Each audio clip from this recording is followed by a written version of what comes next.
Olha só, hoje eu estou aqui para a gente conversar sobre conceitos fundamentais na hora que a gente precisa definir e entender sobre os monitoramentos das partículas na qualidade do ar ambiente. Então aqui a gente vai entender como é que o material particulado é formado, esse poluente que, na minha opinião, é o principal indicador de qualidade do ar ambiente. Como é que ele é caracterizado, as diferentes formas de material particulado, por que ele é chamado de PTS, PM10, PM2,5 e como é que a gente direciona os diferentes tipos de metodologias de monitoramentos para os diferentes tipos de partículas, tá certo? Vamos lá.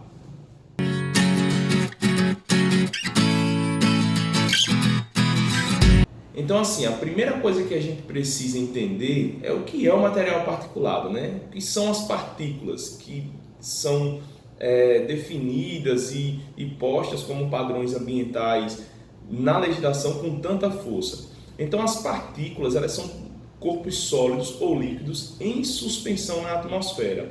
Então, a primeira coisa que a gente precisa entender das partículas, e que é um conceito muito importante, é que a massa da partícula ela não está distribuída uniformemente na forma de uma esfera, né? Cada partículazinha, cada última divisão ali da partícula que a gente está estudando, ela não é uma esfera uniforme com a massa distribuída em todo o seu corpo. Ela é a junção de várias substâncias ali que vão ser formadas nessa forma irregular da partícula.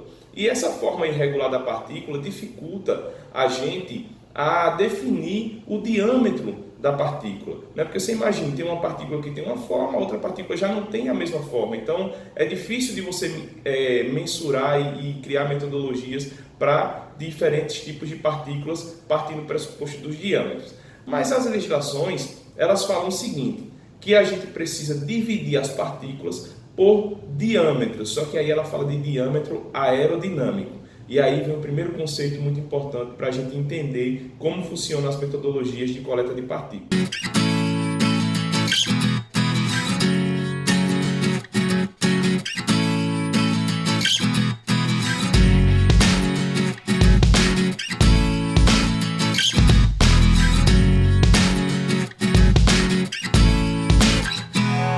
Então, assim, quando a gente está falando de diâmetro aerodinâmico, a gente quer dizer o seguinte, que mesmo sendo difícil a gente calcular o diâmetro da partícula, ela com essa irregularidade toda, a gente vai imprimir uma velocidade a essas partículas e as partículas que se comportarem numa velocidade, numa aerodinâmica semelhantes a que as partículas menores que 10 micrômetros uniformes se comportariam, elas vão serem caracterizadas como PM10.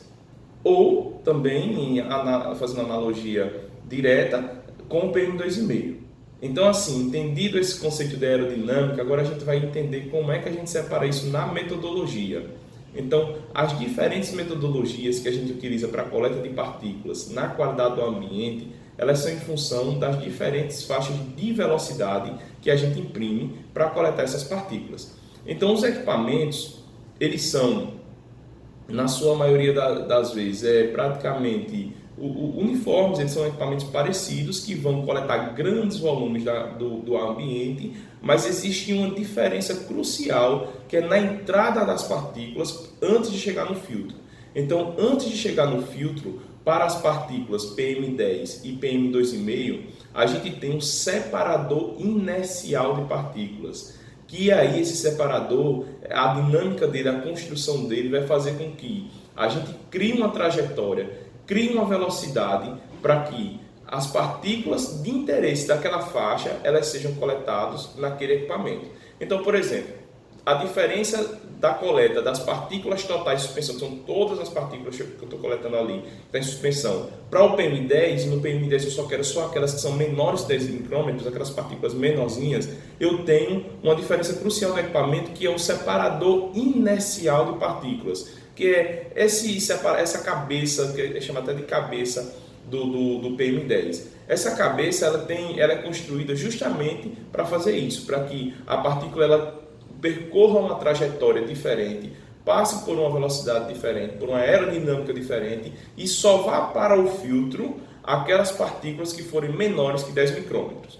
E aí, com o PM2,5 também, a gente tem um separador inercial de partículas também, sendo que a dinâmica da construção desse separador é feita para coletar as partículas de 2,5. Então, ele é um separador mais complexo justamente para coletar essas partículas menores. Então, quando a gente vai definir qual metodologia utilizar, a gente precisa prestar muita atenção nesse tipo de coisa para que a gente defina a metodologia certa e defina o equipamento certo para a gente coletar as partículas em função das suas características e em função dos seus diâmetros. Então, assim, para a gente finalizar, a gente vai entender agora o efeito que essas partículas têm no nosso organismo, no organismo humano. Então, uma regra muito simples e fundamental é a seguinte, é que quanto menor a partícula, maior é o alcance dela no organismo humano. Então, as partículas totais em suspensão, por exemplo, elas são retidas logo no início do trato nasal no nosso nariz. Os pelos que tem no nosso nariz, eles servem para isso, como filtro para essas partículas maiores, para os PTS. Mas as partículas menores, as inaláveis, os PM10 e os PM2,5, elas têm um alcance maior, por serem menores, elas passam dos pelos, elas vão até a traqueia, até os nossos pulmões e podem causar vários danos. Os PM2,5 eles são tão finos, partículas ultrafinas, que eles podem alcançar a corrente sanguínea.